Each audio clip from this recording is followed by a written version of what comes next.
Bonjour chers élèves, bonjour chers apprenants. Bienvenue sur la plateforme École au Burkina Faso. Je suis M. Kinda, professeur certifié des lycées et collèges en sciences physiques. Nous avons parcouru ensemble, dans une précédente vidéo, le cours sur les forces et champs de gravitation. Et on avait dit qu'on allait donner des exercices qui vont être l'application de ce que nous avons vu dans le cours. Donc, dans cette vidéo, nous vous proposons maintenant des exercices, donc qui vont porter sur les forces et champs de gravitation. Donc, nous allons lire, commencer par l'exercice 1 d'abord. Exercice 1, calculer la valeur des forces d'interaction entre la planète Terre et la Lune, distant de 385 km. Les données, la masse de la Terre, 6, 10 puissance 24. La masse de la Lune, 736, 10 puissance 22. Et on a proposé la constante de la gravitation universelle qui est 6,67, 10 puissance moins 11. Et ici, dans la question numéro 2, on demande de représenter ces deux forces sur un schéma. Exercice 1.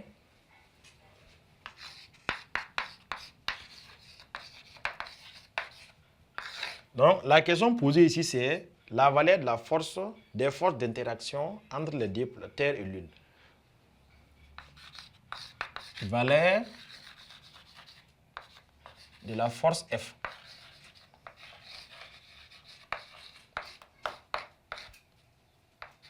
Donc, cette valeur-là, c'est la même intensité que ce soit, puisque l'attraction exercée par la Lune sur la Terre équivaut à l'attraction exercée par la Terre sur la Lune. Donc, c'est la même force. Donc, que nous allons noter F. Donc, F de la Terre sur la Lune égale à F de la Lune sur la Terre. Et c'est défini par quoi? La formule, c'était G, la constante de gravitation G. Ici, c'est Fa, la masse de la Terre, multiplié par la masse de la Lune, le tout divisé par la distance qui sépare les centres des deux planètes. Donc, R carré. Donc, la distance en question, c'est la distance qui sépare les centres des deux planètes, le centre de la Lune et le centre de la Terre. Donc, si je faisais la représentation, la Terre sur cette forme et la Lune sur cette forme, donc la distance en question, c'est depuis le centre ici et depuis le centre ici, qu'on parle de distance R. Donc, l'application numérique nous donne alors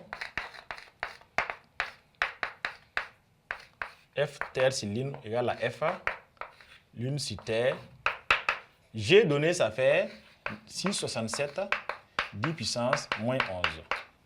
La masse de la Terre, c'est 6, 10 puissance 24. 1 kg évidemment. Et la masse de la Lune proposée, c'est 736, 10 puissance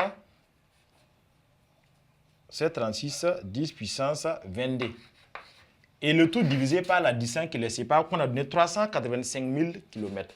Lors du calcul, il faut qu'on mette les R, la distance R en mètres. Donc, ça fait 385 000 qu'on va ajouter 3 zéros pour aller en mètres. Ou bien mettre 10 puissance 3. Le tout au carré. Donc, ça devient à 385 millions en mètres maintenant qu'on élève au carré. Et lorsque vous faites ces calculs, vous obtenez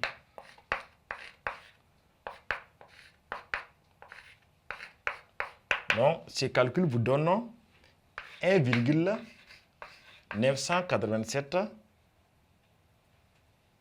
10 puissance 20 newtons. Donc voici cette force qui est énorme, qui vaut des milliards de newtons. Donc elle est importante parce que les masses des deux particules, des deux corps sont très importantes. Donc raison pour laquelle nous avons cette force. Mais comme on le disait tantôt, c'est cette force qui permet à d'attraction de la Terre sur la Lune et de la Lune sur la Terre qui permet d'avoir le système que nous avons. Et scientifiquement, si quelque chose arrivait à faire en sorte que la Lune quitte sa trajectoire, la Lune s'éloigne plus ou se rapproche plus, on peut assister soit à une absence de gravitation ou à une chute de la Lune sur la Terre si les conditions ici présentes ne sont plus respectées. Question numéro 2. Représentez ces deux forces sur un schéma.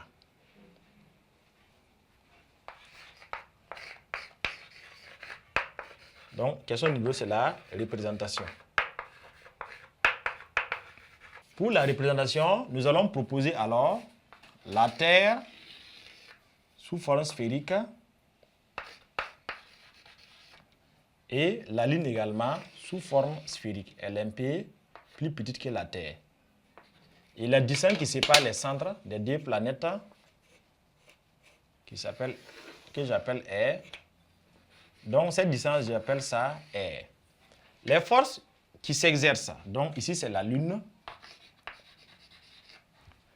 Comme schématisé dans le cas du cours, la Terre attire la Lune vers elle. C'est des forces attractives. Donc l'attraction de la Terre sur la Lune, c'est dirigé vers la Terre.